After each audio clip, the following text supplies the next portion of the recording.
یہ دوستی ہم نہیں توڑیں گے۔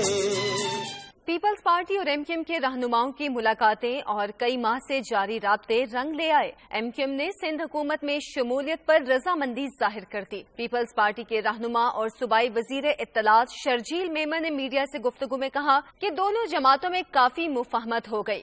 کافی حد تک بات چیت جو ہے وہ کمپلیٹ ہو چکی ہے۔ چند دنوں میں جو ہے جو بھی فیصلہ ہوگا وہ آپ لوگوں کی طرف سے جو ہے وہ لوگوں کو پہنچا پائے۔ عقل مندی کا کام یہ ہے کہ جتنی بھی پولیٹیکل پارٹی ہیں اور جمہوریت پسند پارٹیز ہیں وہ سب آپس میں مل کر کام کریں اور یکجہتی کے ساتھ اور مفاہمت کے ساتھ جو بھی عوام کے مسائل ہیں اس کے حل کے لیے اپنا اپنا کردار ادا کریں۔ تو میں سمجھتا ہوں کہ اسی طرز پہ اگر تمام پارٹیز مل کر گورنمنٹ میں بیٹھ کر اور ساتھ مل کر کام کر رہی ہیں تو یہ اچھی بات ہے، کوئی بری بات نہیں۔ مسلم لیگ نون کے رکن سندھ اسمبلی عرفان اللہ مروت کا کہنا ہے کہ پیپلز پارٹی اور ایم کیو ایم کے اتحاد سے امن میں بہتری آئی تو خیر مقدم کریں گے۔